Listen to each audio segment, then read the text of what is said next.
Hello बच्चों। तो बेटे आज कॉस्ट बुक कीपिंग का चैप्टर हमने स्टार्ट करना है। इसके बारे में बात करेंगे, इसका थ्योरी पहले समझेंगे और फिर प्रैक्टिकल पोर्शन के बारे में बात करेंगे। हो सकता है कि इसे कंप्लीट करने के लिए 3 से 4 लेक्चर हमारे लग जाए।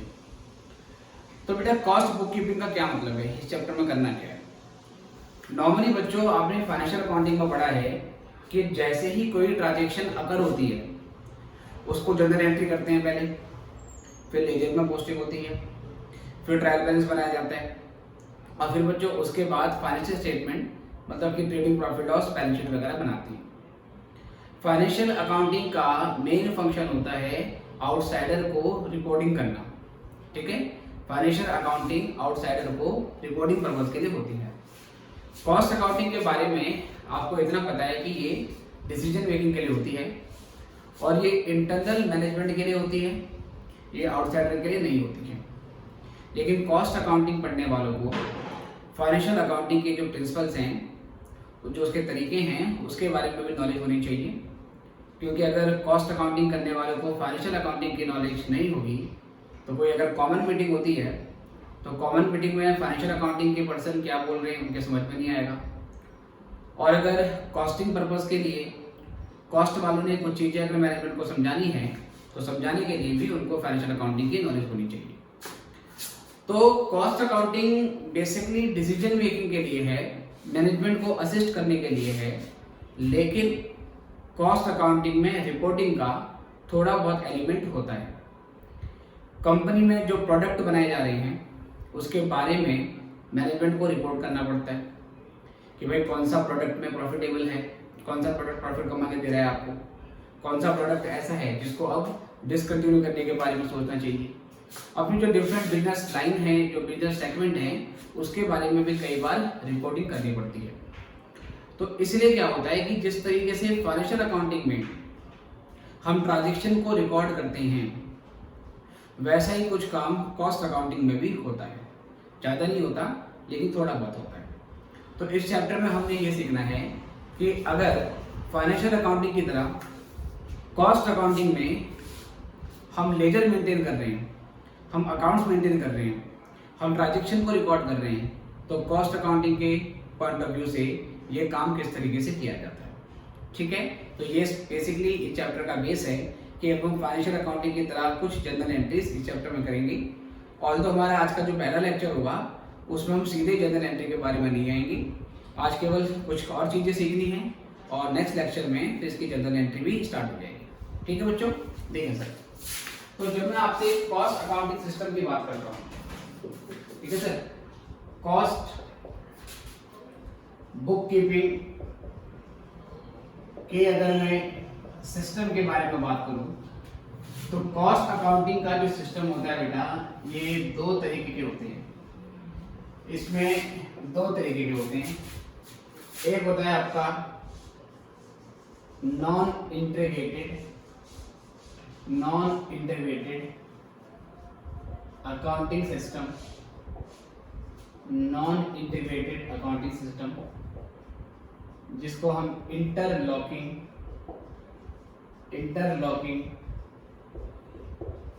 अकाउंटिंग सिस्टम बोलते हैं। ठीक है बेटे। और दूसरा होता है प्यारे बच्चों इसमें integrated accounting system, integrated accounting system. ये दोनों चीजें क्या है बेटा, ये आपको ये समझिए। नॉन इंटीग्रेटेड बेटे, इंटीग्रेटेड का मतलब होता है इकट्ठा, एक साथ, है ना। और नॉन इंटीग्रेटेड का मतलब होता है जो इकट्ठा नहीं है, जो कि अलग अलग है। तो नॉन इंटीग्रेटेड सिस्टम क्या होता है, इसमें सेपरेट लेजर्स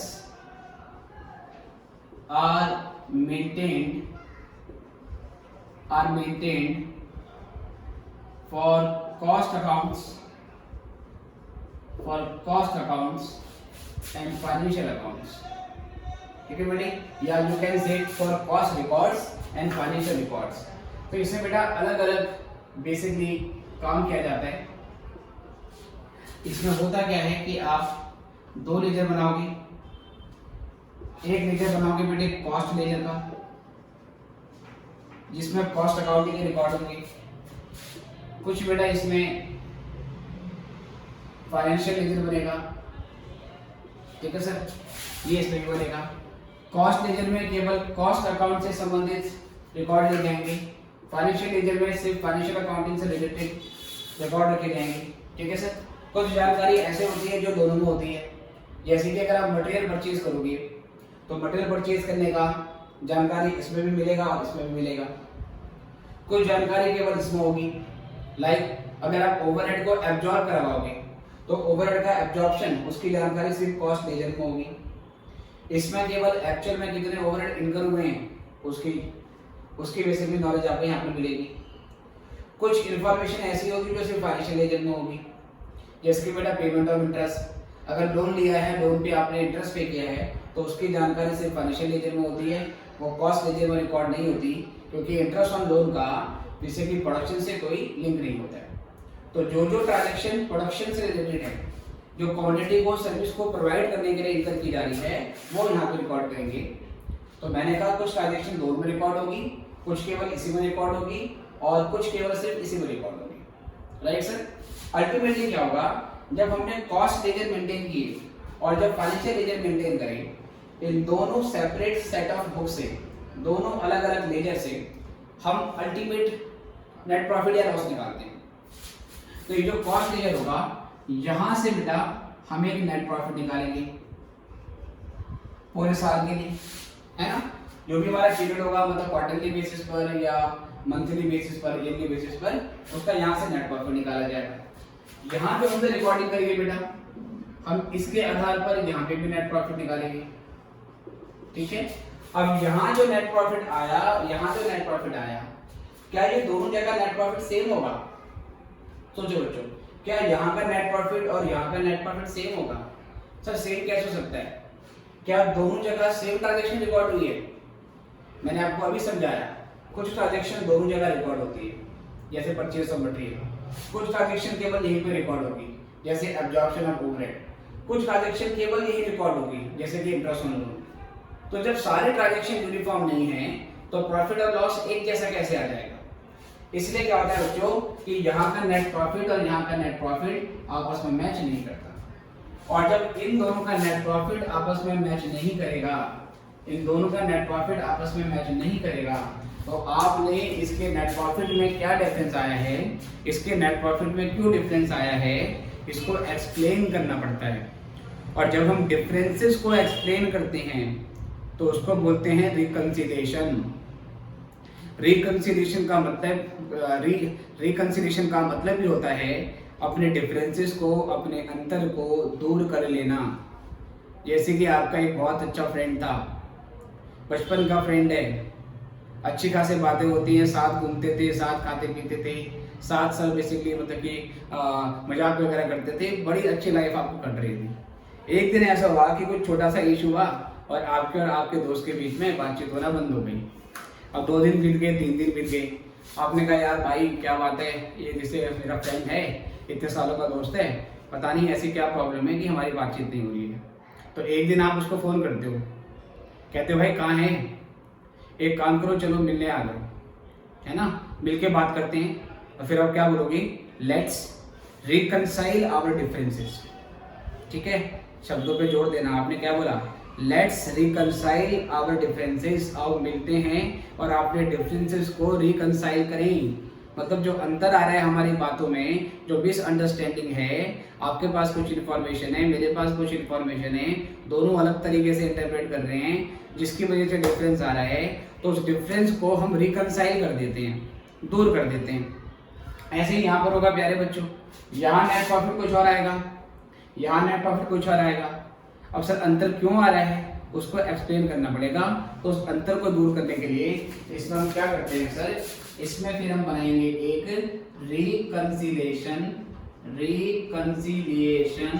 स्टेटमेंट। यहाँ पर आपको रिकंसिलिएशन स्टेटमेंट बनाना होता है, ठीक है बेटे। और आज के पहले लेक्चर में हम नॉन इंटीग्रेटेड पढ़ेंगे और सबसे पहले रिकंसिलिएशन का टॉपिक ही हमने पढ़ना है, राइट बेटा।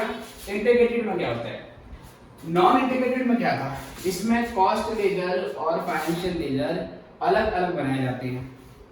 और जब मैं क्या करूंगा सर, जब मैं एक ही लेजर में, एक ही सेट ऑफ बुक्स में कॉस्ट रिकॉर्ड्स और फाइनेंशियल रिकॉर्ड्स, कॉस्ट लेजर और फाइनेंशियल लेजर दोनों को इकट्ठा बना दूंगा एक ही बुक में, अलग अलग लेजर मेंटेन नहीं करूंगा, तो प्यारे बच्चों उसको क्या बोलेंगे, उसको हम बोलते हैं इंटीग्रेटेड अकाउंटिंग सिस्टम।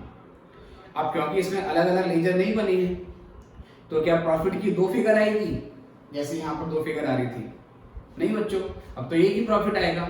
और जब एक ही प्रॉफिट है, एक ही बोली है, एक ही भाषा है, तो फिर रिकंसिलिएशन करने की जरूरत नहीं है। यहाँ पर दो प्रॉफिट की फिगर होगी तो उसे रिकंसाइल करना पड़ता है, लेकिन यहाँ पर रिकंसिलिएशन की जरूरत नहीं पड़ती है। Right sir? देखिए सर, इसमें क्या होगा बेटा, वन सेट ऑफ लेजर, ठीक है, only one set of ledger is maintained for both cost and financial accounts। हम कॉस्ट और फाइनेंशियल दोनों के लिए एक ही तरीके का लेजर मेंटेन करेंगे और अल्टीमेटली यहाँ पर क्या होगा sir, no need of reconciliation. इसमें किसी तरीके का रिकंसिलिएशन स्टेटमेंट आपको नहीं चाहिए। रीजन वही है बच्चों, जब एक ही फिगर आएगी प्रॉफिट की तो प्यारे बच्चों उस सिचुएशन में आपको दो फिगर क्यों चाहिए, आपको रिकंसिलिएशन क्यों चाहिए? Is it okay? इतना लिख लेना है आपको अच्छे से, फिर हम आगे बढ़ते हैं।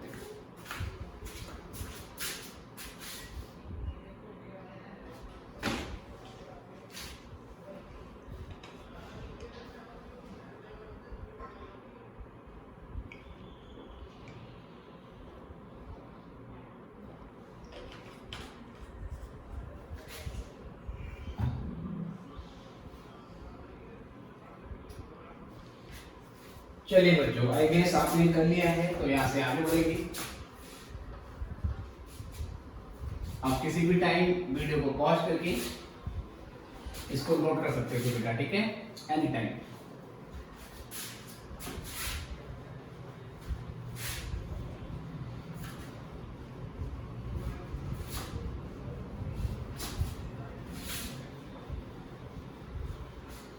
ठीक है बच्चों, तो आगे बढ़ते हैं। तो कॉस्ट अकाउंटिंग में या हमने नया चैप्टर स्टार्ट किया है और कोशिश ये रहेगी कि बहुत ही जल्दी हम कुछ दिनों के अंदर ही सारा सिलेबस कॉस्ट अकाउंटिंग का और फाइनेंशियल अकाउंटिंग का वीडियो प्रिपेयर करें और ज़्यादा से ज़्यादा आप सभी बच्चों की हेल्प आपकी होती है तो ये बेटा सबसे बढ़िया बात मैं अपने लिए मानूंगा।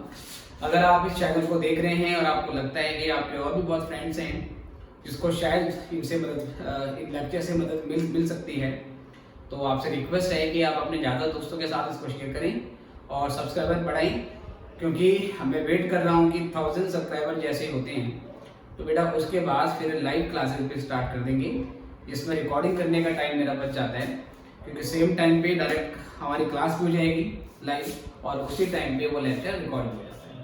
ठीक है, तो अब यहाँ से आगे बढ़ते हैं। ये थोड़ी बहुत मार्केटिंग हमने कर दी है, तो अब बेटा आगे क्या यहाँ से बात करें। ओके, तो इसमें सबसे पहले देखेंगे हम non integrated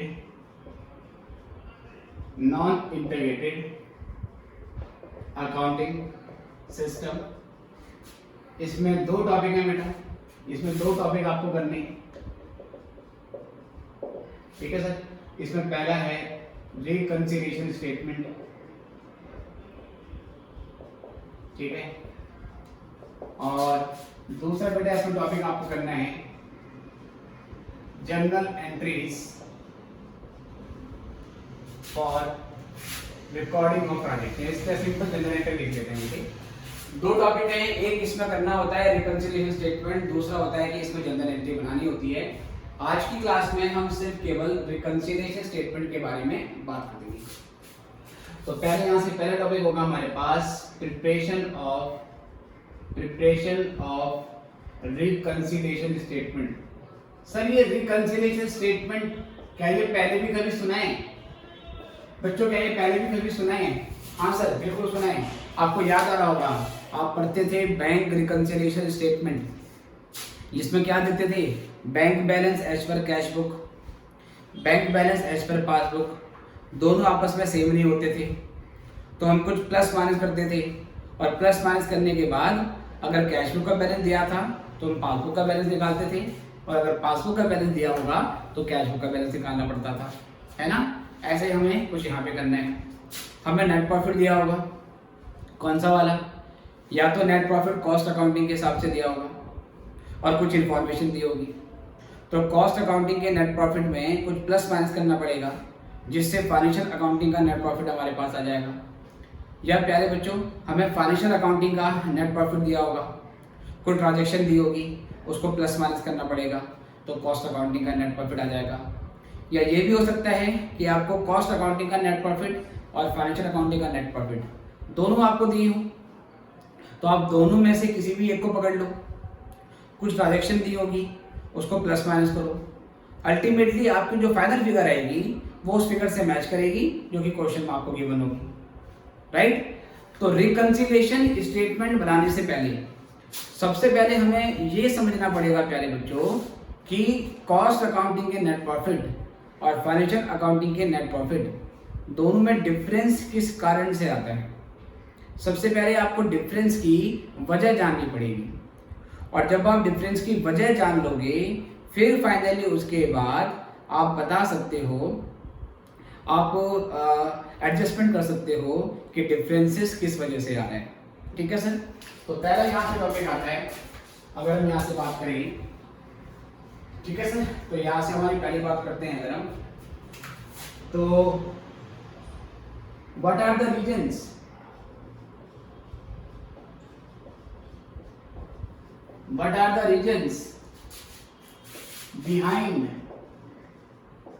behind difference in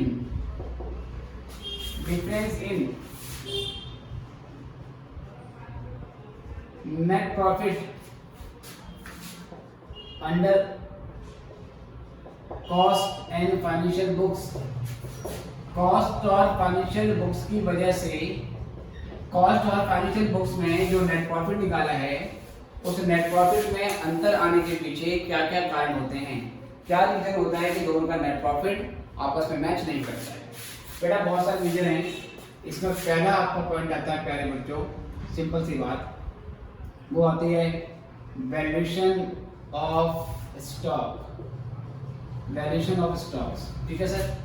stock की बेटा जो वैल्यूएशन है उसमें भी फर्क, उसमें भी डिफरेंस होता है, और स्टॉक की वैल्यू दोनों जगह कॉस्ट बुक में और फाइनेंशियल बुक में अलग अलग होती है, और अलग अलग वैल्यू होने की वजह से उसका हमारा नेट प्रॉफिट पे भी इम्पैक्ट आता है। सर दोनों जगह स्टॉक की वैल्यू अलग अलग क्यों होती है? क्योंकि स्टॉक को मेजर करने के प्रिंसिपल दोनों जगह अलग अलग हैं। फाइनेंशियल अकाउंटिंग में हम स्टॉक को NRV पे वैल्यू करते हैं, मतलब कि नेट रियलाइजेबल वैल्यू। ठीक है सर। आपने फाइनेंशियल अकाउंटिंग में AS2 पढ़ा है, तो अकाउंटिंग स्टैंडर्ड 2 में स्टॉक की वैल्यूएशन आपको NRV के बेस पे करनी होती है, नेट रियलाइजेबल वैल्यू के बेस पे करनी होती है। अब NRV क्या होती है सर? अभी क्योंकि हम कॉस्टिंग पढ़ रहे हैं तो मैं ज़्यादा टेक्निकल फाइनेंशियल अकाउंटिंग की और नई उसमें जाता हूँ। फिलहाल आप ये मान लो कि AS2 कहता है कि स्टॉक की वैल्यूएशन NRV और cost price which ever is lower के बेसिस पे होती है, राइट। AS2 कहता है फाइनेंशियल अकाउंटिंग का, अगर आपको क्लोजिंग स्टॉक की वैल्यू करनी है, क्लोजिंग स्टॉक की वैल्यूएशन करनी है, तो आपको स्टॉक की पहले NRV देखनी पड़ेगी, कॉस्ट प्राइस देखना पड़ेगा, दोनों में से जो लोअर वैल्यू होगी उस लोअर वैल्यू पे आपको स्टॉक को वैल्यू करना पड़ेगा। NRV क्या होता है सर?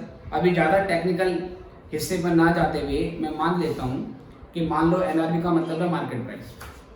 तो फाइनेंशियल अकाउंटिंग कहती है कि स्टॉक को मार्केट प्राइस या cost price which ever is lower, दोनों में से जो कम होगा उसके प्रिंसिपल पर, उसके बेसिस पर आपने वैल्यू करना है। फॉर एग्जाम्पल अगर ये पेन बनाने में आपकी 15 रुपये की कॉस्ट आई है, मार्केट में इसका सेलिंग प्राइस ₹18 चल रहा है, तो आप, और ये पेन साल के एंड में बचा हुआ है, ये अनसोल्ड स्टॉक है, तो आप इसको अपनी बैलेंस शीट में 15 पे दिखाओगे या 18 पे दिखाओगे। तो फाइनेंशियल अकाउंटिंग कहती है विच एवर इज लोअर, 15 तो 15 पे दिखा दो। अगर इस पेन को बनाने में 15 रुपए की कॉस्ट आई है, लेकिन डिमांड कम होने की वजह से, सेल में कुछ डिक्रीज होने की वजह से ये पेन आप 12 रुपए में बेचने का सोचते हो, तो सेलिंग प्राइस आपने कर दिया 12 का। साल के एंड में ये पेन आपके पास अनसोल्ड पड़ा हुआ है, अब कॉस्ट 15 रुपए है, सेलिंग प्राइस 12 रुपए है, कौन सी वैल्यू पे दिखाओगे? तो फाइनेंशियल अकाउंटिंग कहती है विच एवर इज लोअर, आपको 12 पे दिखाना पड़ेगा, है ना। तो फाइनेंशियल अकाउंटिंग में फाइनेंशियल अकाउंटिंग में हम मार्केट प्राइस या कॉस्ट प्राइस दोनों में से जो लोअर होता है उस वैल्यू पर स्टॉक की वैल्यू दिखाते हैं। कॉस्ट अकाउंटिंग में ऐसा नहीं होता। कॉस्ट अकाउंटिंग में स्टॉक हमेशा कॉस्ट पे दिखाया जाता है। मार्केट प्राइस कम है, मार्केट प्राइस ज्यादा है, उससे कोई फर्क नहीं पड़ता है, ठीक है। तो कभी कभार ऐसा होता है कि फाइनेंशियल अकाउंटिंग में आपने स्टॉक मार्केट प्राइस पे दिखाया होता है, जबकि कॉस्ट अकाउंटिंग में आप जो स्टॉक है सर वो कॉस्ट प्राइस पे दिखा रहे हो। तो उस वजह से दोनों जगह स्टॉक की वैल्यू अलग होती है, और स्टॉक की वैल्यू अलग होने की वजह से हमारे प्रॉफिट पे इंपैक्ट आता है, राइट सर।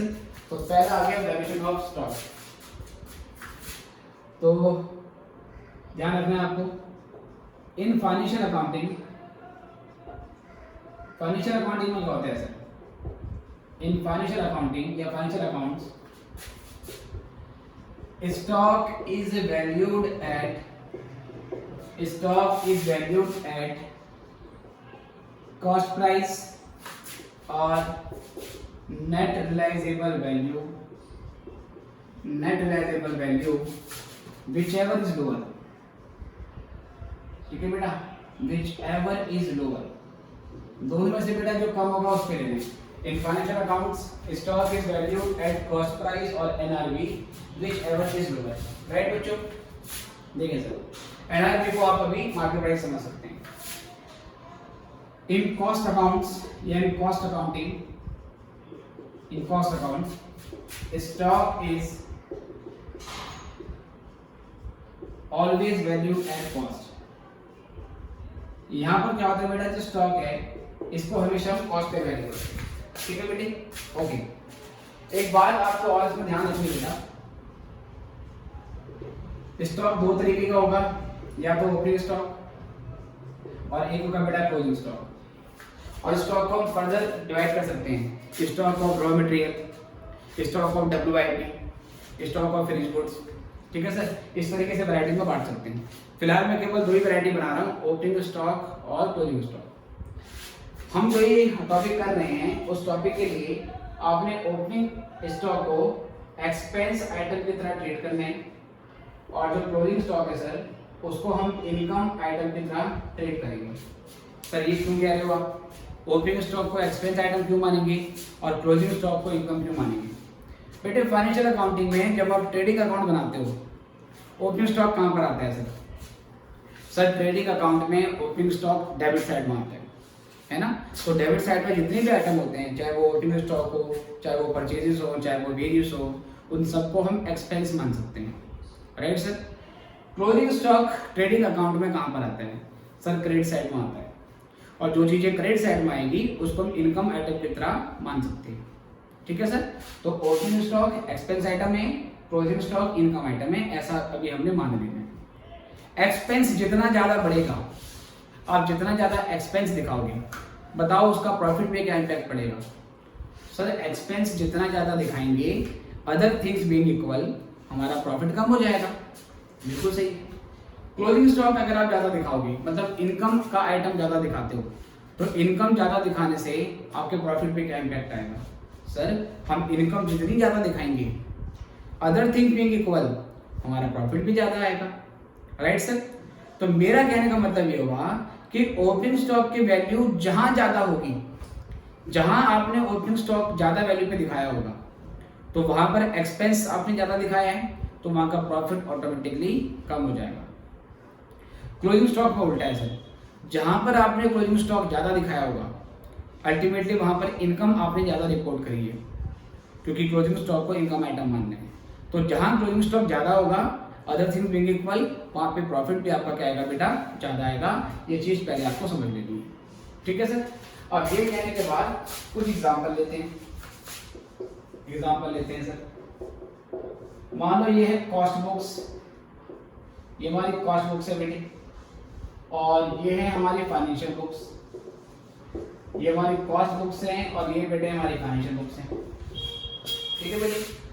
अब मान लो बेटा यहाँ पर जो ओपनिंग स्टॉक है वो दिखाया गया है 10,000 रुपए का, और यहाँ पर प्यारे बच्चों जो हमारा ओपनिंग स्टॉक है वो दिखाया गया है 11,000 रुपए का, है ना सर। दोनों जगह वैल्यू अलग दिखाई है। यहाँ पर ओपनिंग स्टॉक 10,000 हमने शो किया है, यहाँ पे ओपनिंग स्टॉक हमने 11,000 शो किया है। अब आपको ये बताना है बच्चों कि इसका प्रॉफिट पे क्या इम्पैक्ट पड़ेगा, इसका प्रॉफिट पे क्या इम्पैक्ट पड़ेगा। तो प्यारे बच्चों हमने अभी समझा कि जो ओपनिंग स्टॉक होता है ना, ये तो एक्सपेंस आइटम होता है। ये क्या है सर? एक्सपेंस आइटम होता है ना।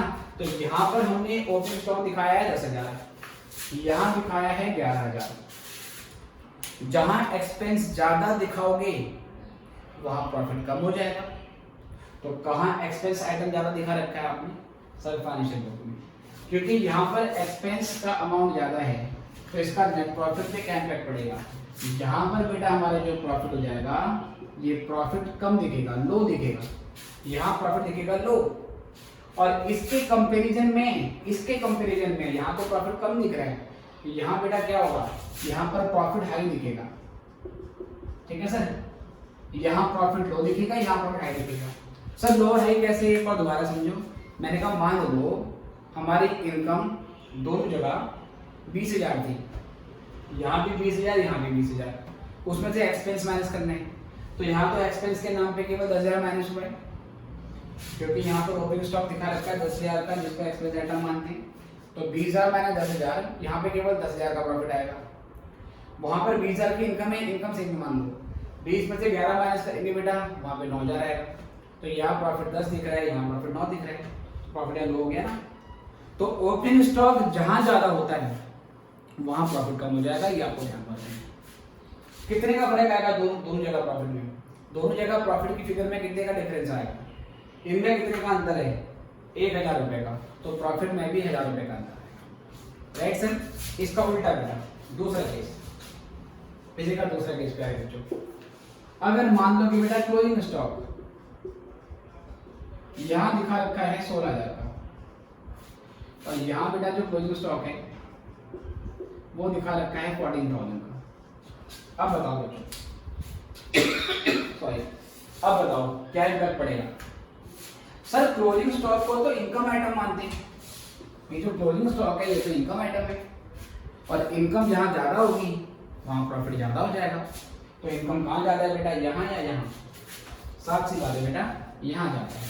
तो यहाँ पे हमारा प्रॉफिट हाई दिखेगा, और इसके कंपैरिजन में यहाँ प्रॉफिट क्या दिखेगा बेटा, लो दिखेगा, है ना।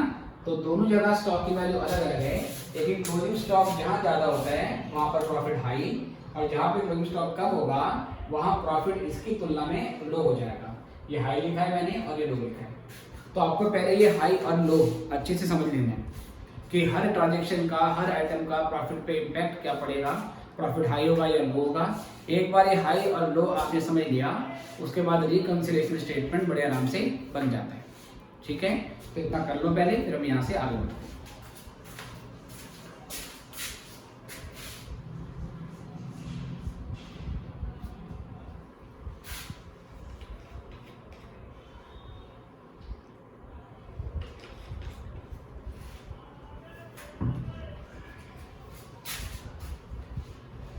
चलो बच्चों, तो यहाँ से हम आगे देखते हैं नेक्स्ट मुद्दे की ओर।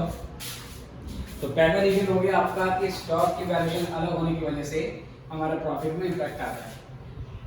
और बेटा यहाँ से वजह पता लगाते हैं, क्या कारण है कि हमारा प्रॉफिट अलग अलग आता है। हमारा प्रॉफिट जो है बेटे वो सेम नहीं होता, इसके बारे में बात करेंगे।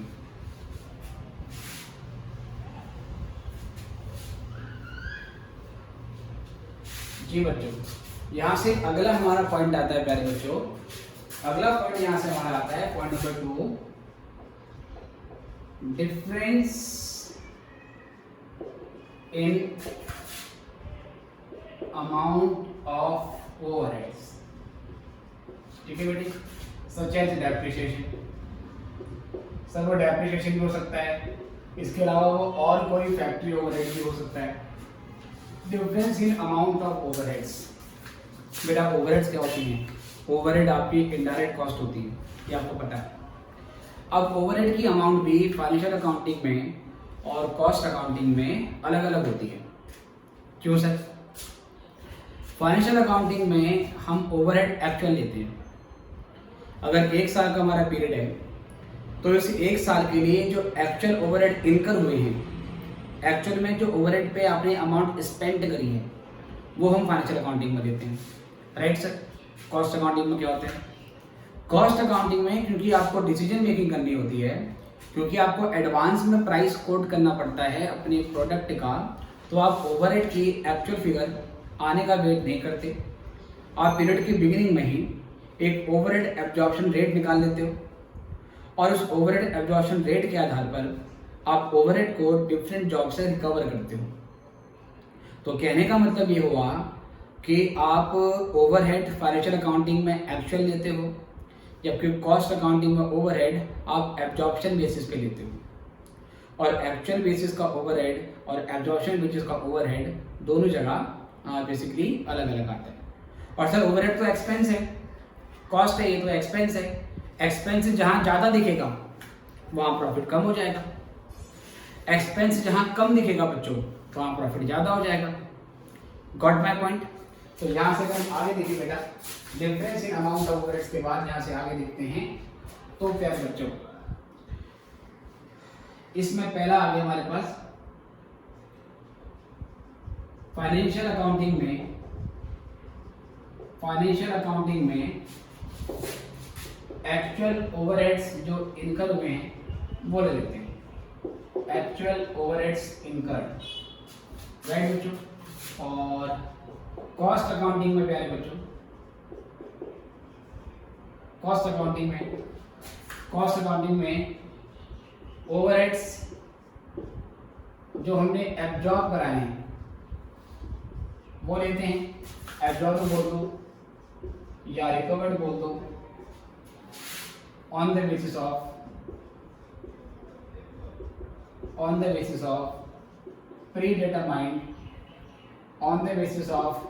predetermined overhead absorption rate।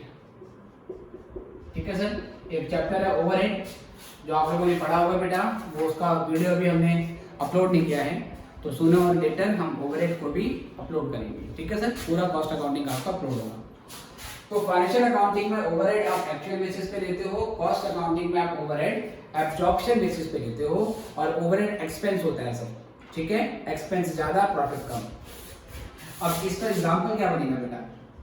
इसका एग्जांपल ये बनता है कि सपोज मान लो ये कॉस्ट रिकॉर्ड्स है, या I can say cost books, ये बेटे फाइनेंशियल बुक्स है। ठीक है सर? अब मान लो कि सर जो आपका ओवरहेड है, it can be factory overhead, it can be office and admin overhead, और it can be selling and distribution overhead. कोई भी ओवरहेड हो सकता है। फैक्ट्री में भी कई तरह के ओवरहेड होते हैं, लाइक वो डेप्रिसिएशन भी हो सकता है और रेंट भी हो सकता है, इट कैन बी एनीथिंग। मान लो बेटा मैं डेप की बात करता हूँ, अगर यहाँ पर डेप्रिसिएशन का अमाउंट मैंने लिया है 6000, और यहाँ पर जो डेप्रिसिएशन का अमाउंट है बेटा वो मैंने लिया है से 7200, यहाँ मैंने 7200 रुपये का ओवरहेड का अमाउंट ले लिया। तो प्यारे बच्चों ओवरहेड तो एक्सपेंस होता है, एक्सपेंस जहाँ ज़्यादा दिखेगा, अदर थिंग्स बीइंग इक्वल, वहाँ प्रॉफिट आपका कम दिखने लगेगा। तो प्यारे बच्चों बताइए कि आपका जो प्रॉफिट है वो कहाँ कम आएगा? सर यहाँ डेप्रिसिएशन 6000 है, यहाँ डेप्रिसिएशन 7200 है, तो क्योंकि यहाँ डेप ज़्यादा दिखाया है आपने, तो अल्टीमेटली यहाँ पर हमारा जो प्रॉफिट है प्यारे बच्चों, यहाँ पर हमारा जो प्रॉफिट है वो कम दिखेगा। किसके मुकाबले, किसके कंपैरिजन में? यहाँ पर जो हमारा प्रॉफिट है बेटा वो ज़्यादा दिखेगा। ठीक है?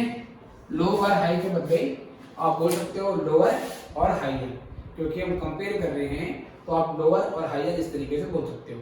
यहाँ पे लोअर है इसके कंपैरिजन में, और यहाँ पर हाइयर प्रॉफिट दिखेगा इसकी तुलना में।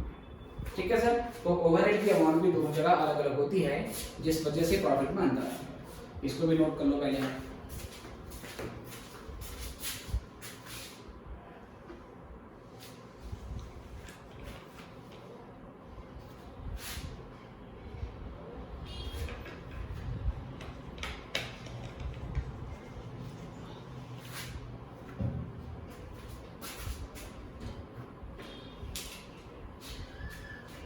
ओके बच्चों, आई गेस आपने ये भी कर लिया है। आप किसी भी टाइम स्क्रीन को रोक कर इसको नोट कर सकते हैं।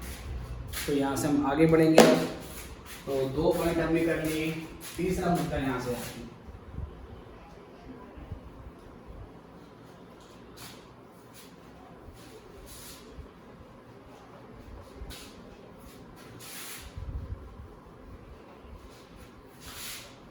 जी बच्चों, तो बेटा तीसरा मुद्दा इसमें कुछ इस तरीके से आता है।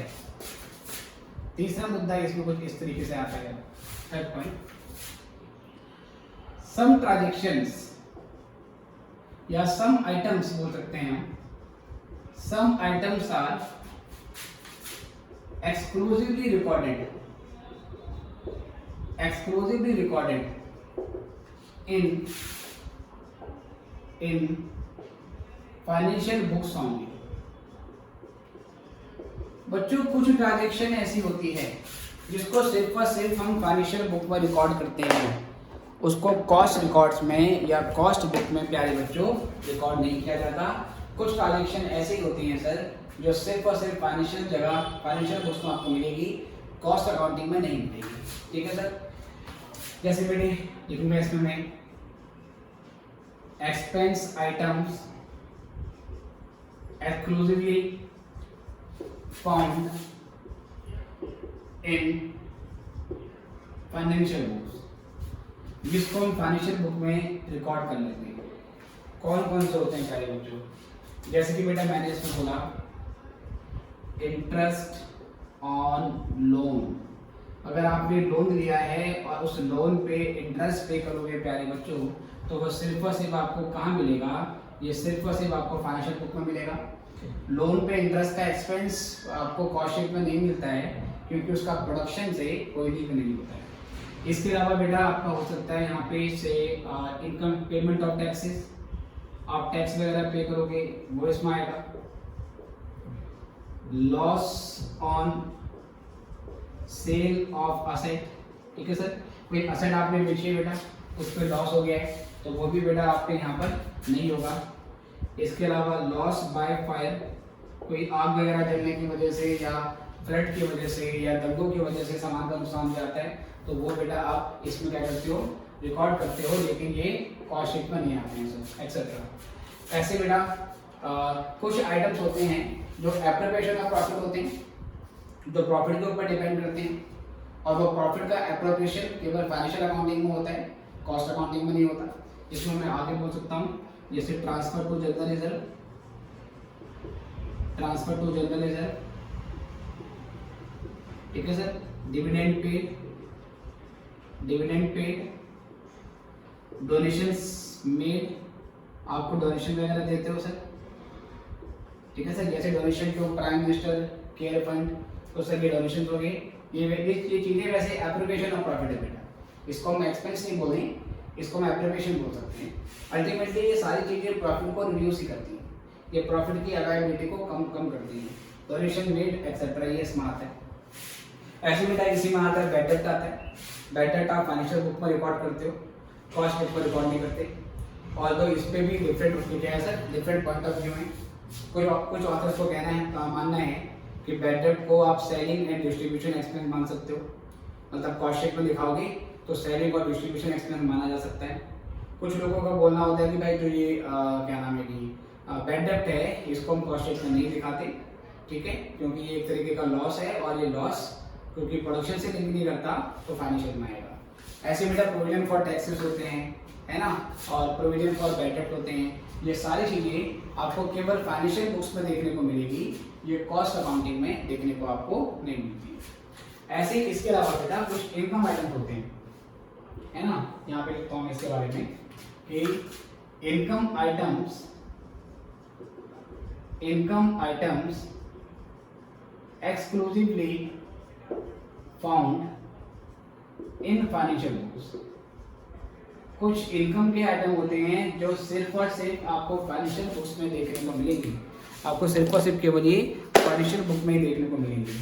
फॉर एग्जाम्पल बेटा जैसे कि मैं बोलूँ इंटरेस्ट ऑन इन्वेस्टमेंट, हमें इन्वेस्टमेंट से इंटरेस्ट मिला, या मैं बोल सकता हूँ बेटा डिविडेंड रिसीव्ड, ठीक है बेटे, या मैं बोल सकता हूँ रेंट रिसीव्ड। तो बेटा ये कुछ इनकम होती है जो सिर्फ और सिर्फ आपको फाइनेंशियल बुक्स में मिलेगी, ये कॉस्ट बुक में रिकॉर्ड नहीं होती है। अब बेटा इनका इम्पैक्ट क्या आता है, इनका इम्पैक्ट क्या आता है, इम्पैक्ट समझने के लिए एग्जांपल देखना पड़ेगा। मान लो कि ये कॉस्ट बुक्स है और मान लो कि ये फाइनेंशियल बुक्स है। ये है बेटा कॉस्ट बुक्स और ये हो गई आपकी फाइनेंशियल बुक्स, ठीक है बेटे, ये कॉस्ट बुक है और ये आपकी फाइनेंशियल बुक है। तो इसमें क्या काम होगा, किस तरीके से काम होगा कि मान लो यहाँ पर मैंने इंटरेस्ट ऑन लोन दिखा रखा है से 500 रुपये का, और यहाँ पर सर इसकी कोई भी अमाउंट नहीं बेटा, ये तो फाइनेंशियल बुक है ना, सॉरी उल्टा हो गया, यहाँ इंटरेस्ट ऑन लोन आएगा, यहाँ पर हमने इंटरेस्ट ऑन लोन दिखाया है फाइनेंशियल बुक में 500 रुपये का, और यहाँ पर सर इसकी कोई एंट्री नहीं है, नॉट रिकॉर्डेड, ये यहाँ आता ही नहीं। अब पहले बच्चों बताओ इसका इम्पैक्ट क्या पड़ेगा, है ना सर, इसका इम्पैक्ट क्या पड़ेगा। तो बच्चों सिंपल सी बात है, इंटरेस्ट ऑन लोन तो एक्सपेंस है, हमने लोन लिया है उस पर इंटरेस्ट दिया तो वो तो एक्सपेंस है, एक्सपेंस जहाँ दिखाओगे वहाँ प्रॉफिट कम हो जाएगा, जहाँ एक्सपेंस नहीं दिखाओगे तो साफ सी बात है प्यारे बच्चों वहाँ पे प्रॉफिट आपका बढ़ जाएगा। तो यहाँ पर आपने इंटरेस्ट ऑन लोन दिखाया है, यहाँ पर आपने नहीं दिखाया है, तो क्या इम्पैक्ट आएगा, यहाँ क्योंकि एक्सपेंस बुक किया है तो प्रॉफिट इसकी तुलना में कंपैरेटिवली यहाँ पर लो दिखाई देगा, और यहाँ पर बेटा जो प्रॉफिट होगा वो कंपैरेटिवली यहाँ पर आपको हाई दिखाई देगा, ठीक है सर। और बेटा एग्जाम्पल ले लो, ऐसे मान लो भाई इनकम का आइटम है, लाइक सर मान लीजिए डिविडेंड रिसीव्ड, डिविडेंड रिसीव्ड आप यहां दिखाते हो 2000 रुपए का, ठीक है सर, डिविडेंड रिसीव्ड हुआ है 2000 रुपए का, और बेटा यहां तो कोई अमाउंट ही नहीं आती, उसकी रिकॉर्डिंग ही हुई है। अब प्यारे बच्चों समझाओ क्या इम्पैक्ट पड़ेगा। सर डिविडेंड तो इनकम आइटम है, इनकम जहां बुक करोगे, जहां इनकम दिखाओगे वहां प्रॉफिट ज्यादा हो जाएगा, तो मैंने कहा आप सही कह रहे हो बच्चों। तो अल्टीमेटली क्या करोगे, यहाँ पे आपका जो प्रॉफिट है, यहाँ पे आपका जो प्रॉफिट है वो हाई हो जाएगा प्यारे बच्चों, और यहाँ पर आपका जो प्रॉफिट है प्यारे बच्चों वो क्या हो जाएगा, वो लो हो जाएगा, ठीक है सर। तो ये हमारा पॉइंट नंबर 3 था, इसको नोट करेंगे फिर अगले मुद्दे पे आते हैं।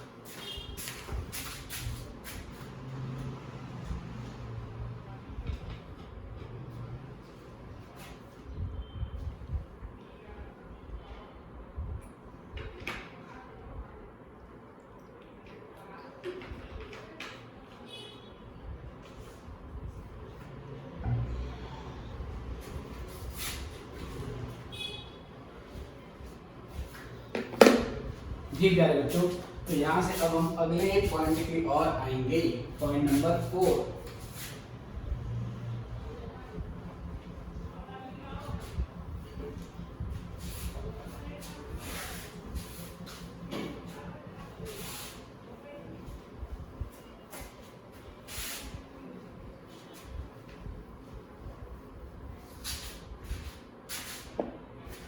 देखो सर, अब यहां से बेटा आगे बढ़ते हैं पॉइंट नंबर 4 की ओर। सम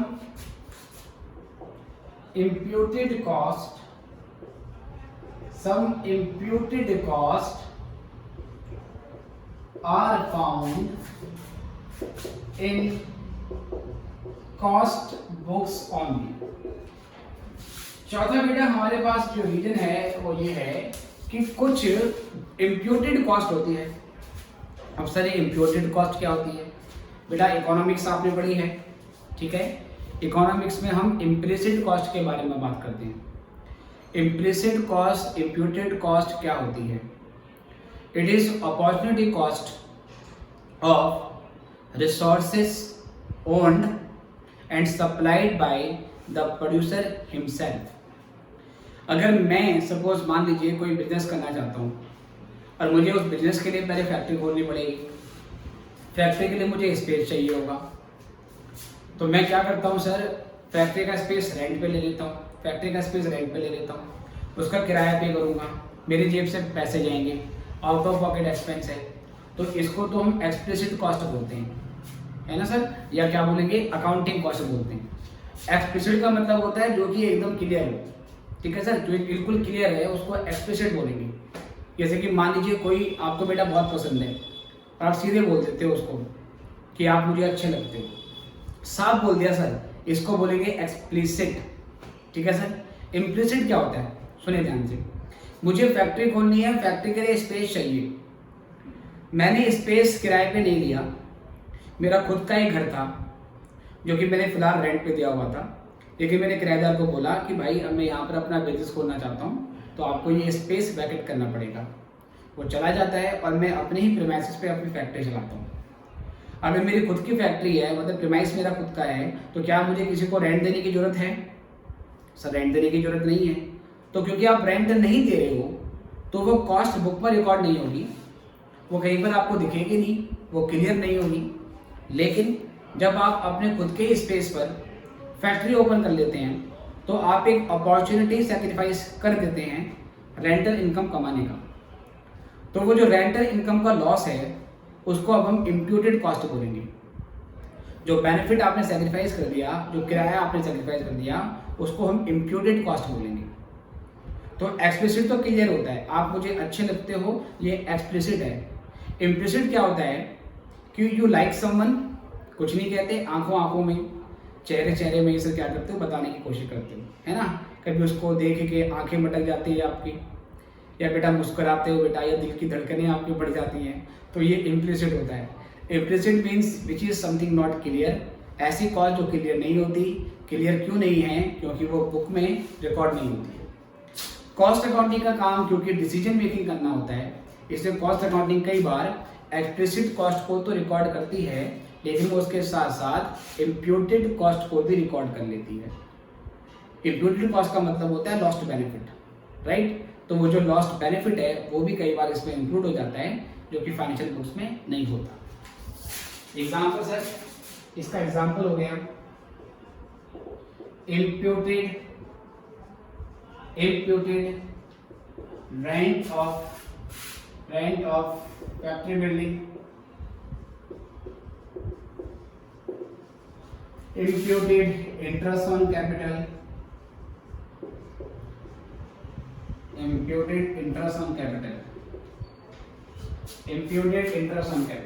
ठीक है बच्चों। तो ये यहाँ से हम कुछ एक्सपेंस का आइटम है, इसका इम्पैक्ट क्या पड़ेगा बेटा, फिर वही एक बार यहाँ पे लिखा कॉस्ट बुक्स और यहाँ पे लिखा प्यारे बच्चों फाइनेंशियल बुक्स, ठीक है सर। कॉस्ट बुक्स और फाइनेंशियल बुक ऐसे लिखा। मान लो आपने यहाँ पर इम्प्यूटेड रेंट दिखाया है, ठीक है बेटा, वो रेंट जो आप कमा सकते थे अब आप नहीं कमा पा रहे क्योंकि आपकी फैक्ट्री चल रही है यहाँ पर, तो वो रेंट का लॉस हो गया, और जो रेंट का लॉस हो गया आपका उसको आप कॉस्ट मान रहे हो।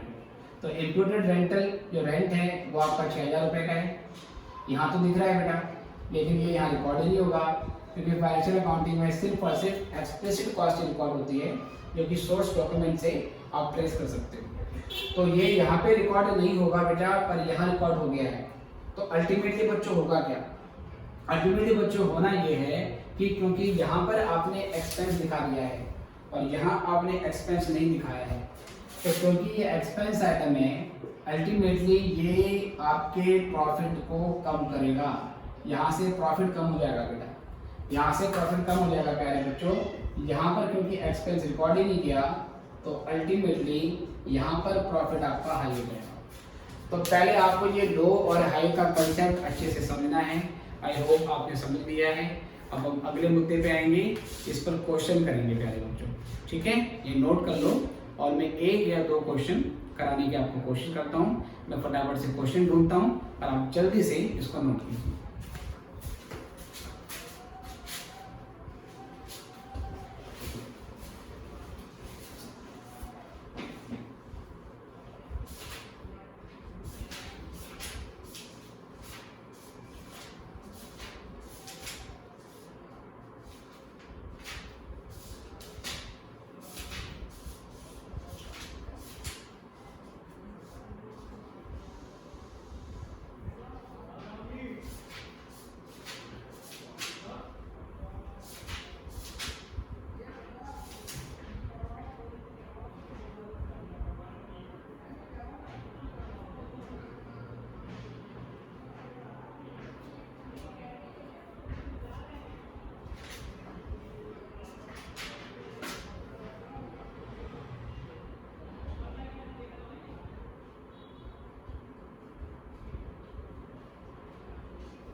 चलो बच्चों, तो एक क्वेश्चन मुझे मिला है और मैं इस क्वेश्चन को आपको सॉल्व कराता हूँ।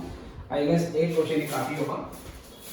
तो पहले पूरा क्वेश्चन मैं यहाँ पे लिख रहा हूँ और क्वेश्चन लिखने के बाद फिर हम उसको सॉल्व करेंगे। ठीक है बच्चों, तो बढ़ते हैं अगले सेक्शन की ओर।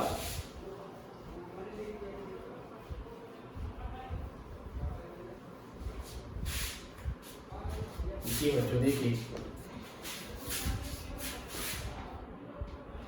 तो क्वेश्चन की लैंग्वेज कुछ इस तरीके से है। इतने हिस्से पर हम क्वेश्चन लिखेंगे और इतने हिस्से में बेटा फिर हम क्या करेंगे, उसका सॉल्यूशन देखेंगे ध्यान से। तो क्वेश्चन कुछ ऐसा है। Example, ABC Limited follows non-integrated accounting system। ठीक है, for the year ended on 31/3/2018, profit as per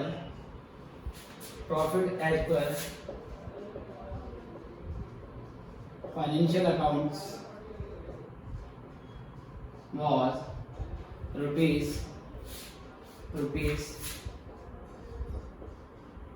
12 lakh, 12 lakh का आपका प्रॉफिट आ रहा था। ठीक है बेटे, 12 लाख की आपकी प्रॉफिट की फिगर है। ठीक है, and it did not match with profit shown by cost records। ठीक है, फिर कहते हैं following observations were noted.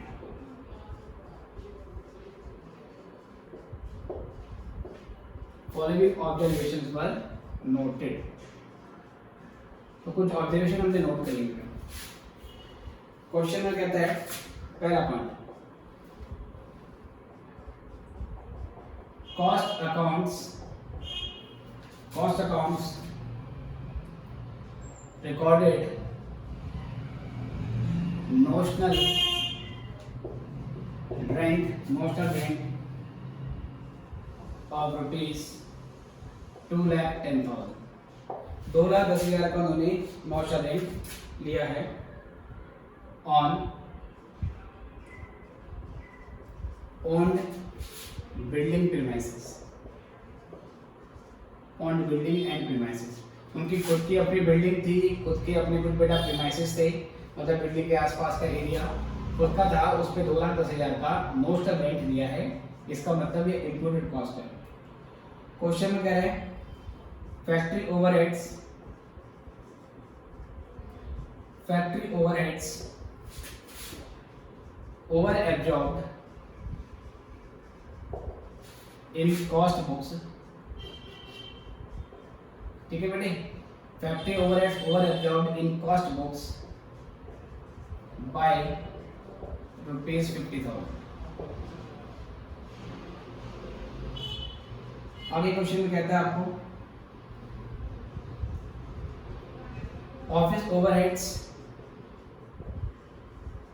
Actually incurred were rupees 1,50,000 while it were absorbed in cost books at rupees 1,20,000। आगे कहता है आपको selling and distribution overhead। ठीक है बेटा, शॉर्ट में लिख दिया list. Selling and distribution overhead of rupees 20,000 और 20,000 were charged in financial books only. ठीक है, आगे क्वेश्चन में कहता है पॉइंट नंबर ई। पॉइंट नंबर ई में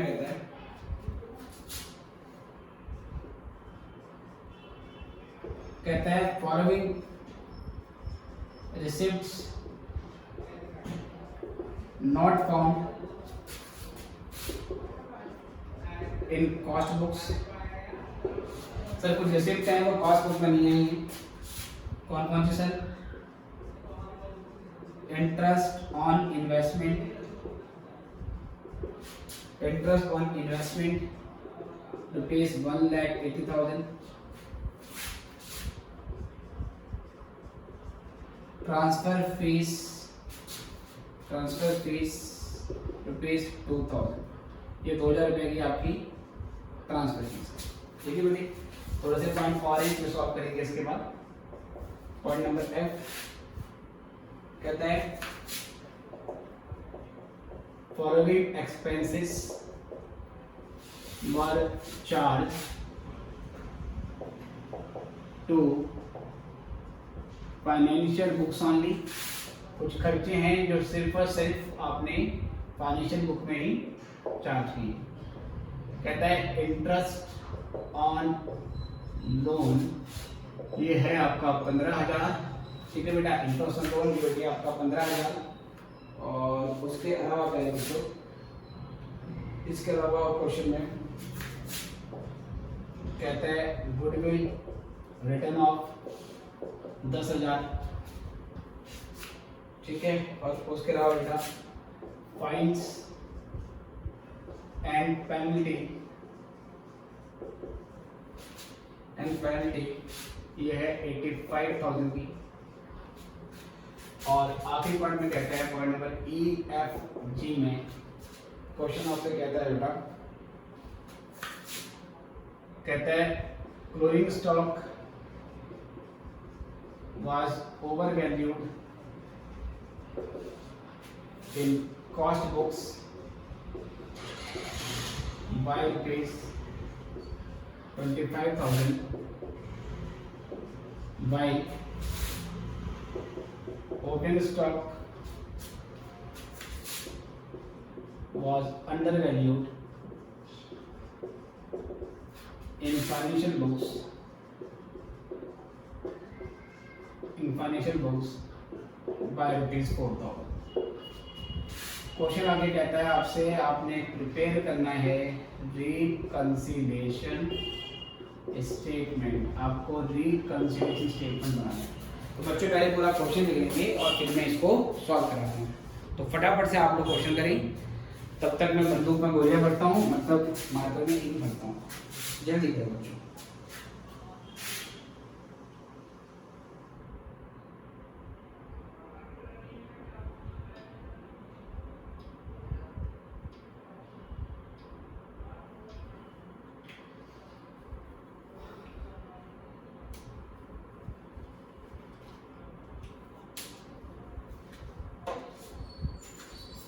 ठीक है प्यारे बच्चों, तो ये क्वेश्चन हमारे सामने है। इसमें हमें सबसे पहले दिया क्या है तो आपको ध्यान से देखना है।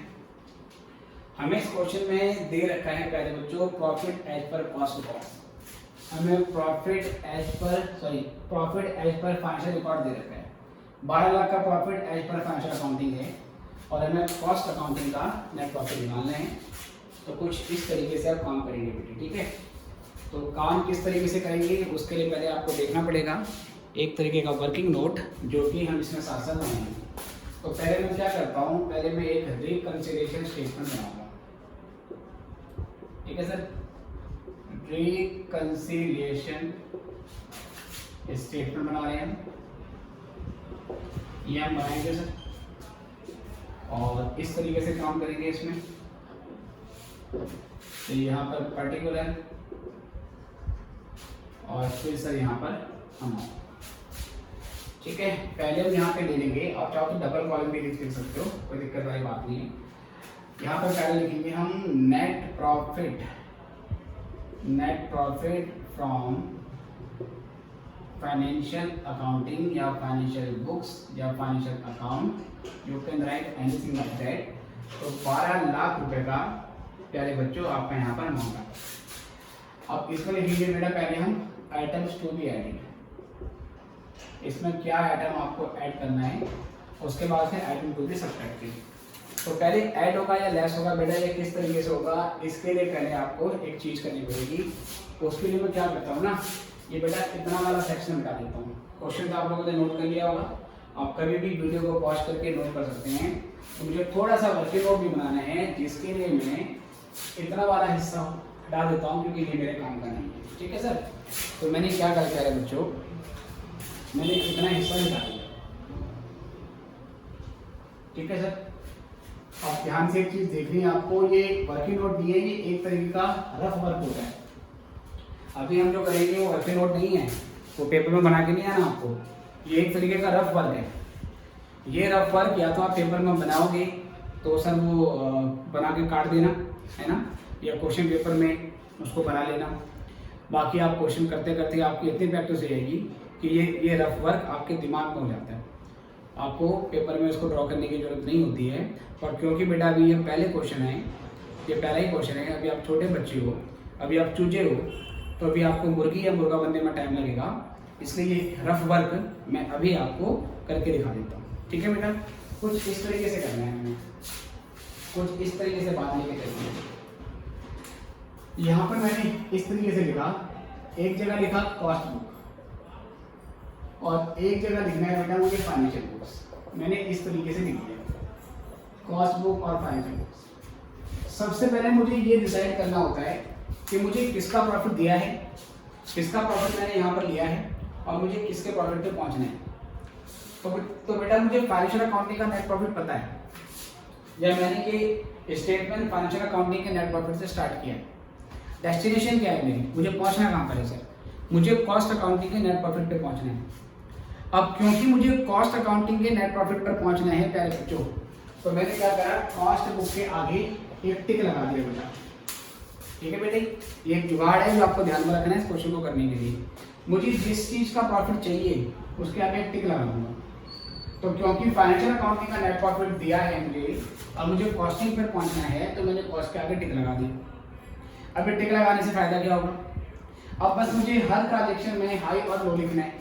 मैं ऐसे लिखूंगा हाई लो, या यहाँ पर हाई यहाँ पर लो, हर ट्रांजेक्शन का हाई लो यहाँ पे लिखता रहूंगा। फिर अल्टीमेटली मैं इस सेक्शन को देखूंगा जिस सेक्शन में टिक लगा है, यहाँ पर जहाँ जहाँ हाई लिखा आएगा मैं उन्हें प्लस करता रहूंगा, यहाँ जहाँ जहाँ लो लिखा आएगा उसे मैं माइनस करता रहूंगा। ठीक है सर, पक्का सर।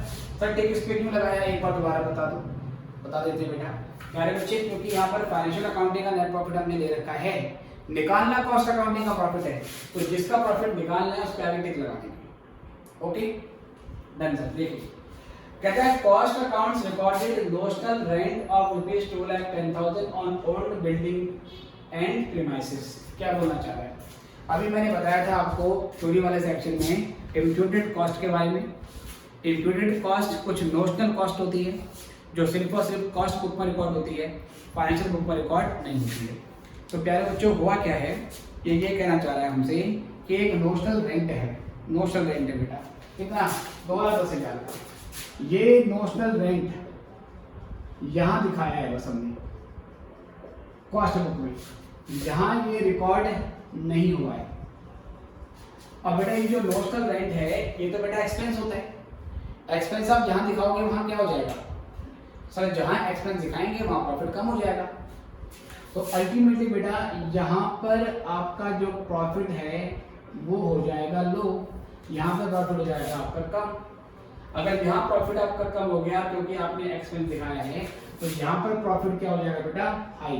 पहले दोनों जगह आपको लो और हाई लिख देना है, ये नेचुरल सी बात है कि अगर एक जगह लो है तो वहाँ पर क्या हो जाएगा, हाई हो जाएगा। अल्टीमेटली बेटा मुझे डिसीजन तो इसी साइड से लेना है। लाइक अगर लो यहाँ पर लो लिखा हुआ आ गया ना, तो अब ये 2,10,000 मुझे यहाँ पर माइनस करने हैं, बट फिर भी मैं दोनों साइड लिखूंगा। और सर ये वर्किंग नोट नहीं है, ये रफ वर्क है, जब हमारी प्रैक्टिस हो जाएगी तो ये दिमाग में सेट हो जाता है। ठीक है, बट टिक कहाँ पे लगाना है वो आपको ध्यान रखना है। चलो सर यहाँ से सर अगले मुद्दे की ओर बढ़ेंगे। अगले मुद्दे में आपको कहता है factory overheads over absorbed in cost books by ₹50,000। Factory overhead, factory के इनडायरेक्ट कॉस्ट हमने कॉस्ट बुक में ओवर एब्जॉर्ब कर ली। ओवर एब्जॉर्ब करने का मतलब है खर्चा ज्यादा दिखा दिया। ठीक है बेटे, खर्चा ज्यादा दिखा दिया। कहाँ दिखाया ज्यादा बेटा? कॉस्ट बुक में। कभी भी अगर ओवर एब्जॉर्प्शन या अंडर एब्जॉर्प्शन बोलेगा, आगे ये नहीं बताएगा कि over absorption under absorption financial book में हुआ है या कॉस्ट बुक में हुआ है।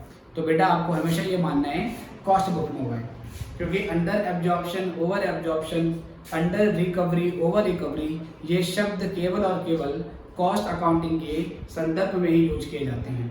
तो अगर यहाँ पर केवल कितना बोलता, factory overheads over absorbed by rupees 50,000 और बताता नहीं कहाँ की बात कर रहा है, तो आप क्या मानोगे कि कॉस्ट अकाउंटिंग के बारे में बात हो रही है। अगेन ये खर्चा 50,000 का बेटा, फैक्ट्री ओवरहेड। फैक्ट्री ओवरहेड यहाँ पर आपके ओवर एब्जॉर्ब्ड हुए हैं कितने से? 50,000 से सर। और सर यहाँ पर तो 50 ज़्यादा ही है और यहाँ पर ऐसे सर कोई कमेंट्री इसके बारे में नहीं है। तो अल्टीमेटली बात यही है कि अगर हम खर्चा ज़्यादा दिखा देंगे, क्योंकि बेटा ये खर्चा ही होता है, तो प्रॉफिट पे क्या इम्पैक्ट आएगा?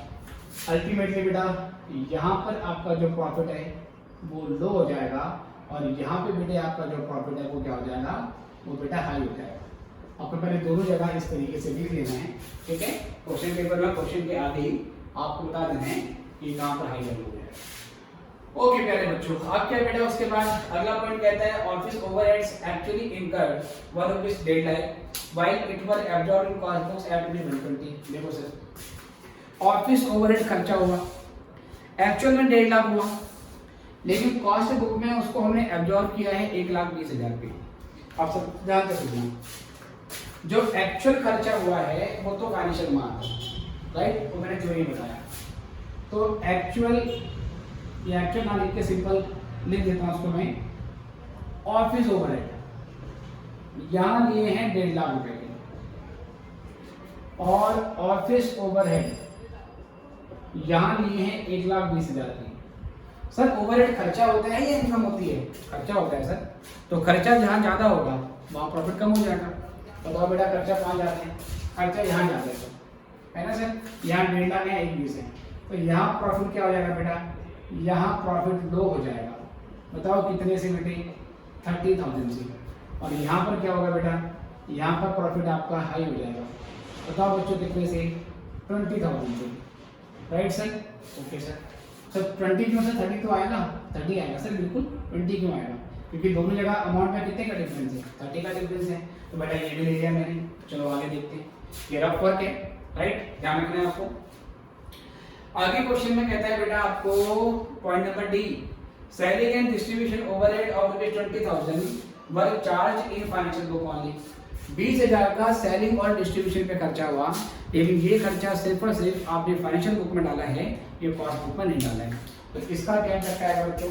ये भी देख लेते हैं। तो सेलिंग एंड डिस्ट्रीब्यूशन ओवरहेड ये दिखाया है आपने कितने का? 20,000 का फाइनेंशियल बुक में, और यहाँ पर इसकी कोई रिकॉर्डिंग बेटा नहीं हुई है, यहाँ पे नॉट रिकॉर्डेड है। अब बेटा ये तो खर्चा ही है ना, खर्चा जहाँ दिखाओगे वहाँ प्रॉफिट कम हो जाएगा।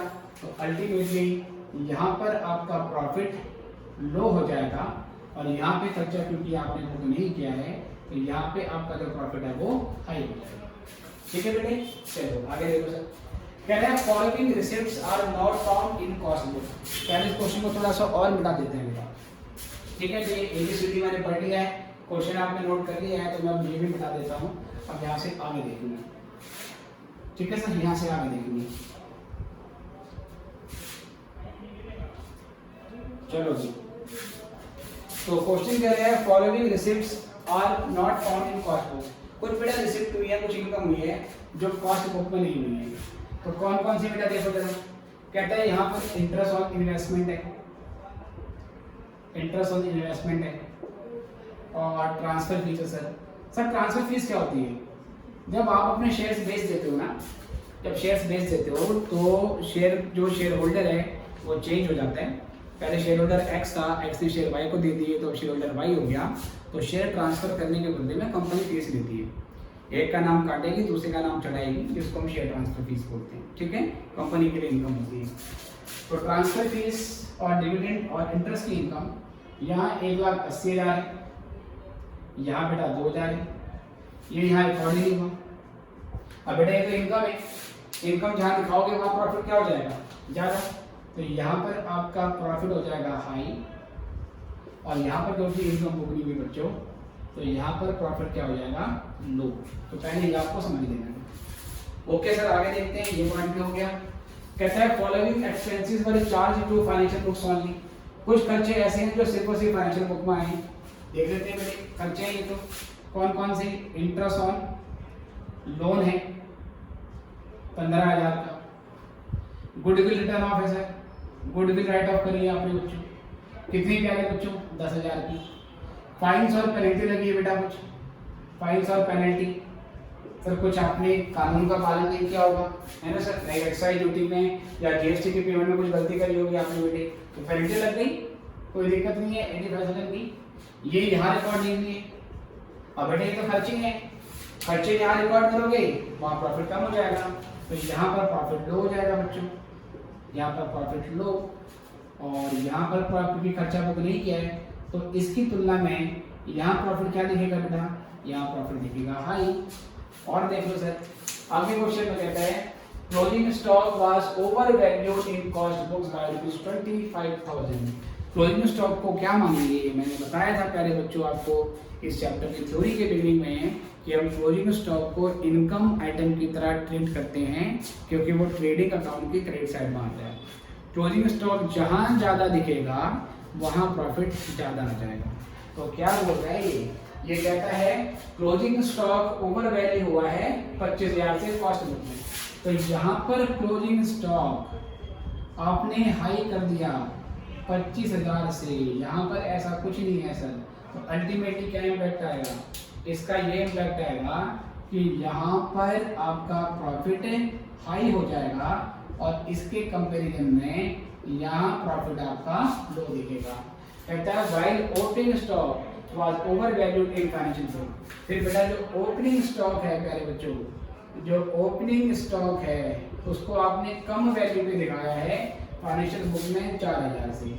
सर क्लोजिंग स्टॉक को तो इनकम आइटम मानते हैं, लेकिन जो ओपनिंग स्टॉक होता है उसको तो एक्सपेंस आइटम मानते हैं, क्योंकि वो ट्रेडिंग के डेबिट साइड में आता है। तो जहां पर एक्सपेंस आइटम कम होगा वहां पर प्रॉफिट ज्यादा हो जाएगा। तो इसका ये मतलब होगा प्यारे बच्चों कि यहाँ पे हमारा प्रॉफिट बढ़ जाएगा, ठीक है सर, प्रॉफिट हमारा हाई हो जाएगा, यहाँ पर प्रॉफिट हमारा हाई हो जाएगा और इसके कंपैरिजन में यहाँ पर हमारा प्रॉफिट लो दिखाई देगा, क्योंकि यहाँ पर अंडर वैल्यूएशन नहीं हुई है। तो ये सारे पॉइंट हमने कर लिए सर। अब ये सारे पॉइंट करने के बाद क्या करना है बेटा, अब कुछ नहीं करना सर, टिक किस साइड में लगा हुआ है, टिक यहाँ लगा हुआ है, इस साइड को देखेंगे, जिस आइटम में हाई लिखा आया है वो प्लस कर देंगे, जिस आइटम में लो लिखा आया है उसको माइनस कर देंगे। ध्यान रहे केवल इसी साइड को पकड़ेंगे, इस साइड को नहीं पकड़ना है। सर इस साइड को क्यों पकड़ा, क्योंकि जिसका प्रॉफिट निकालना है उस पर टिक लगा देना है। अगर आपको कॉस्ट अकाउंटिंग का प्रॉफिट दिया होता, कॉस्ट अकाउंटिंग का और फाइनेंशियल का निकालना होता, पहले ये तो ऐसे कर देते, टिक यहाँ लग देते, यहाँ पे लग जाता और फिर इसके हिसाब से आपको प्लस माइनस करना पड़ता है ना। पहले तो इसके हिसाब से करना है। ढूंढो बेटा कहाँ हाई लिखा हुआ, ये तो लो है, ये तो लो है, ये हाई है सर। क्या था बेटा ये आपका ऑफिस ओवरहेड, यहाँ पे 1,20,000 था, यहाँ पे 1,50,000 था, इसका मतलब यहाँ पर ऑफिस ओवरहेड कम है। तो इसमें पहले लिखेंगे हम office overhead under absorb. Office overhead आपने कम दिखाएंगे, कितने बेटी 30,000 से, तो 30 के अमाउंट डाल देंगे, क्योंकि दोनों 30 का लिखते हैं। फिर यहाँ पे हाई लिखा है बेटा, ये क्यों बेटा, सेलिंग और डिस्ट्रीब्यूशन ओवरहेड केवल फाइनेंशियल में थे, कॉस्ट अकाउंटिंग में नहीं थे। तो यहाँ लिखेंगे selling and distribution overhead not charge in cost, इसको हमने कॉस्ट में चार्ज नहीं किया। कितना बेटा, ये हो गया आपका 20,000 का। और देखो फिर यहाँ लो लिखा रहे हैं, मैं केवल भी हाई वाले मान ले रहा हूँ, फिर यहाँ हाई लिखा रहे हैं, ठीक है सर। ये क्या आपके पास, ये कुछ खर्चे थे जो सिर्फ और सिर्फ, ठीक है सर, फाइनेंशियल में थे, कॉस्ट में नहीं थे। तो इसमें सिंपल लिखोगे इंटरेस्ट ऑन लोन 15,000, ठीक है बेटी, गुडविल रिटर्न ऑफ। तो ये अपने आप में समझ जाएंगे कि ये केवल फाइनेंशियल में आते हैं, उसमें ये लिखने की जरूरत नहीं है, interest on loan not charge in cost, ये अंडरस्टूड है क्योंकि ये कोई स्पेसिफिक आइटम है जो सिर्फ और सिर्फ फाइनेंशियल में लिखी हुई है, बस याद रखना। उसके बाद फाइन्स एंड पेनल्टी,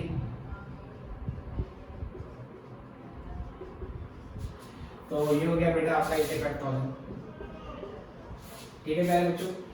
इसके बाद प्यारे बच्चों फिर यहाँ पे हाई लिखा है, ठीक है बेटा, क्लोजिंग स्टॉक आपका ओवर वैल्यू हुआ था, ठीक है, तो closing stock over valued in cost, ये हो गया आपका 25,000। और उसके बाद बेटा फिर आपका यहाँ पे 2 लिखा आ रहा है, तो मुझे अब उसको नहीं मिलेगा, तो पहले सारा आइटम यहाँ पे जोड़ देंगे। तो 30 और 20 50, 50 और 15 65, 65 और 10 75, 75 में 5 जोड़ देंगे 80, 80 में 8 जोड़ देंगे 1,60,000, 1,60,000 में 20 जोड़ देंगे 1,85,000। एक बार फिर वेरीफाई कर लेता हूँ, 30 और 20 50, 60 65 75 80 160 185 बेटे, ठीक है बेटे। 185 का अमाउंट यहाँ पर आ गया है, इसको जोड़ देंगे तो ये हो जाएगा आपके पास 13,85,000। फिर यहाँ से लिखेंगे सर हम आइटम्स टू बी सब्ट्रैक्टेड, अब कुछ आइटम को बेटा लेस किया जाएगा, तो प्यारे बच्चों इसी साइड में है ना, ये आइटम्स टू बी एडेड थे, इसी साइड में आप लेस वाला आइटम देखो, लेस वाला जो है बेटे नोशनल रेंट है आपका कितने का, 210 का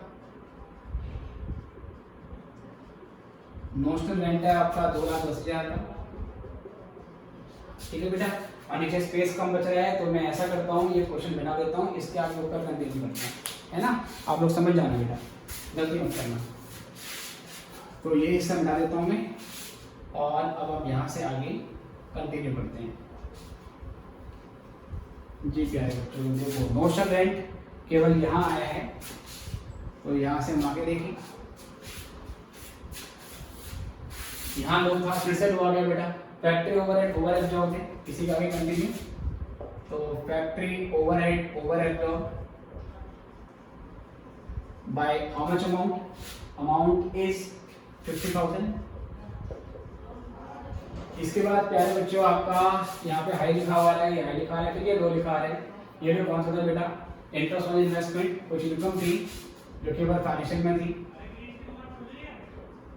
इंटरेस्ट ऑन इन्वेस्टमेंट, तो इसका अमाउंट है प्यारे बच्चों कितना, 1,80,000 है ना सर।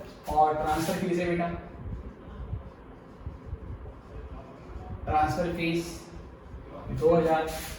फिर यहाँ पे हाई और लो, लास्ट वाला लो रह गया बेटा। ओपनिंग स्टॉक यहाँ पर अंडर वैल्यूड है और यहाँ पर ओवर वैल्यूड है, तो opening stock over valued in cost, तो ये सारी चीजें बेटा कितने मिलेगी आपकी, 4,000 की। अब बेटा इसको भी जोड़ लेते हैं, तो 2,10,000 50 और जोड़ दो, 2,60,000, 2,60,000 में 80 और जोड़ दो, तो 2,60,000 में 40, 3,40,000, 340 में 1,00,000 और जोड़ दो, 440, 4,40,000 में 6 और जोड़ दो बेटा, 4,40,000 में 6 तो 4,46,000, ठीक है बेटे, आई गेस टोटल सही है। और 13,85,000 में से 13,85,000 की जो अमाउंट है उसमें से 4,46,000 को माइनस करेंगे, तो 15 में से 4 गए 9, 7 में से 4 गए 3 और 13 में से 4 गए 9, तो 9,39,000 का अमाउंट यहाँ से हमारे पास आ जाएगा। इसको हम बोलेंगे net profit from cost accounting. तो कॉस्ट अकाउंटिंग से हमारा इतना नेट प्रॉफिट आता है, ठीक है प्यारे बच्चों। तो ये एग्जांपल हमने अच्छे से करा दिया है, आई होप आपको समझ में आ गया होगा। इसको नोट कर लेते हैं और फिर देखते हैं अगर अगला क्वेश्चन करना है तो पहले फिलहाल आप नोट करो, फिर हम डिसाइड करते हैं। Let me find one more question, अगर थोड़ा इससे और बढ़िया क्वेश्चन मिलता है तो जल्दी से नोट कर लेते हैं आप लोग।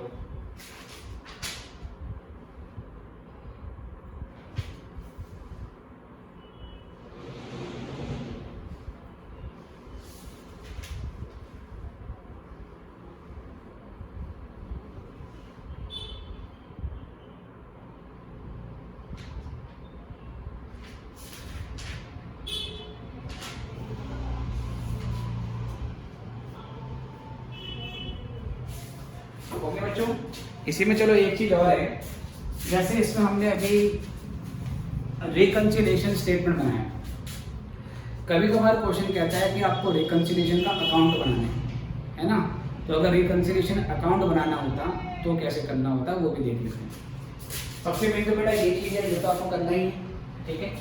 अब आपने नोट कर लिया होगा, इसको मैं बिठा देता हूँ और रिकंसिलिएशन अकाउंट कैसे बनेगा इसका वो देख लेते हैं।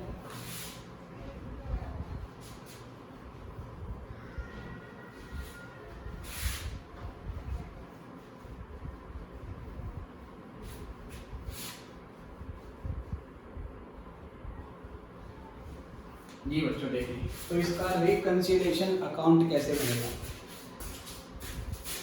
देख लो सर। रिकंसिलिएशन अकाउंट सर क्या ये दोनों बनाने हैं? नहीं बेटा, अगर पेपर में कुछ ना बोला हो तो रिकंसिलिएशन स्टेटमेंट ही बनाएंगे, पर जहां क्वेश्चन में कहता है आपको रिकंसिलिएशन अकाउंट बनाना है, फिर ये नहीं बनेगा, फिर अकाउंट बनेगा। वो कैसे बनेगा वो आपको मैं बता देता हूँ। रिकंसिलिएशन अकाउंट तो किस तरीके से बनाएंगे, पर्टिकुलर्स और फिर यहाँ पर अमाउंट, पर्टिकुलर्स और फिर यहाँ पर अमाउंट, ठीक है बेटे। करना कुछ नहीं बेटा, इसमें जो पॉजिटिव आइटम्स हैं पॉजिटिव आइटम उसको क्रेडिट साइड में डाल देंगे और जो नेगेटिव आइटम्स हैं बेटा उसको डेबिट बना देंगे। कितना करना है, पहले जो नेट प्रॉफिट दिया है वो यहाँ पे लिख देंगे,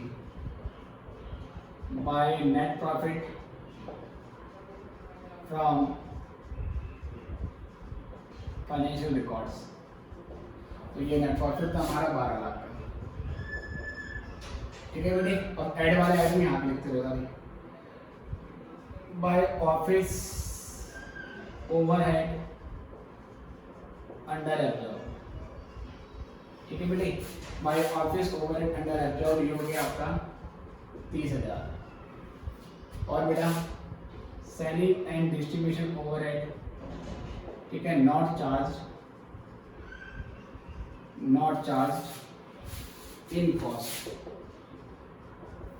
बताओ बेटा कितना है, ये हो गया 20,000। Interest on loan,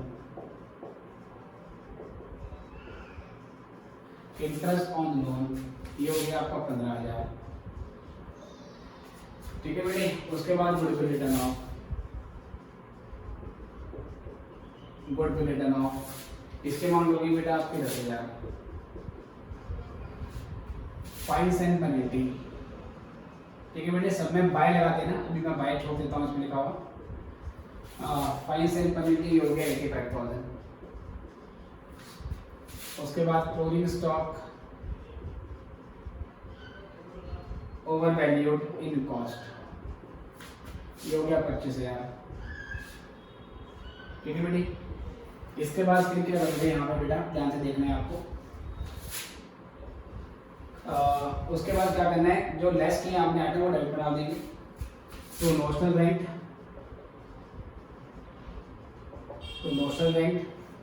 2,10,000। उसके अलावा फैक्ट्री ओवरहेड है ना, 2 लिख देना अपने आप में, फैक्ट्री ओवरहेड ओवर एब्जॉर्ब, ये हो गया 50,000। इंटरेस्ट ऑन इन्वेस्टमेंट ये हो जाएगा आपका 1,80,000।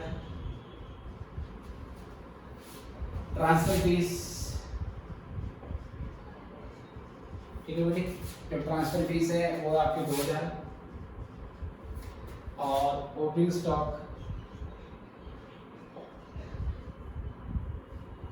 Stock over value in cost, ये हो गया बेटा आपका 4,000। अल्टीमेटली ये करने के बाद आपको दोनों साइड का बैलेंस निकाल देना है बेटे। तो टोटल जो आएगा 13,85,000, तो यहाँ पर भी आना चाहिए था 13,85,000 और यहाँ डिफरेंस आएगा 9,39,000 का। ये हो गई मेरी बैलेंसिंग फिगर। और ये करने के बाद बेटा यहाँ से आ जाएगा मेरे पास प्रॉफिट फ्रॉम कॉस्ट अकाउंटिंग। ये कॉस्ट अकाउंटिंग का नेट प्रॉफिट हमारे पास आ गया। ठीक है बच्चों, तो ये है रिकंसिलिएशन स्टेटमेंट। सबसे पहले वो लो हाई वाला फंडा आपको समझ में आना चाहिए। टिक कहाँ लगाना है बेटा, वो ध्यान रखना है, क्योंकि जिस साइड टिक लगा होगा उसी साइड से प्लस माइनस करना है। टिक कैसे लगाना है मैंने बता दिया। अगर आपको कॉस्ट अकाउंटिंग का नेट प्रॉफिट निकालना है, आपको कॉस्ट अकाउंटिंग पे जाना है तो कॉस्ट अकाउंटिंग पे टिक लगा दो, डेस्टिनेशन पे टिक लगा देना है आपको। अगर क्वेश्चन में कॉस्ट अकाउंटिंग का प्रॉफिट पता है पहले से, कहते हैं फाइनेंशियल अकाउंटिंग का प्रॉफिट निकालो, तो आप फाइनेंशियल अकाउंटिंग पे टिक लगाओगे। बाकी हर एंट्री का हाई और लो प्रॉफिट पे इम्पैक्ट आपको समझना पड़ेगा, उसके हिसाब से एडजस्टमेंट होगी। ठीक है बेटे, पहली क्लास में इतना ही। अगले लेक्चर में हम सीखेंगे कि रिकंसिलिएशन स्टेटमेंट और कॉस्ट शीट अगर दोनों बनानी हो तो उस सिचुएशन में हम कैसे क्वेश्चन करते हैं, तो वो वैरायटी हम नेक्स्ट लेक्चर में करेंगे। फिलहाल अभी के लिए इतना ही, फिर मिलेंगे आपसे अगले लेक्चर में। और बेटा अगर लेक्चर समझ में आ रहे हैं, पसंद आपको, अगर लेक्चर आपको पसंद आ रहे हैं बच्चों, तो चैनल को सब्सक्राइब जरूर करें, क्योंकि जितने सब्सक्राइबर बेस आप बढ़ाएंगे प्यारे बच्चों, उतने ज़्यादा बच्चों तक हम पहुँचेंगे और ज़्यादा से ज़्यादा बच्चों को बेनिफिट करने की कोशिश करेंगे। हमारी कॉस्ट अकाउंटिंग की जो फैमिली है, जितने ज़्यादा इसमें क्वालिफाइड मेंबर बढ़ेंगे, इस एरिया में, इस फील्ड में जितने मेंबर बढ़ेंगे बेटा, उतना ही एट लार्ज हम सबका बेनिफिट होगा। तो बच्चों अभी के लिए इतना ही, फिर मिलेंगे आपसे अगले लेक्चर में। Good bye.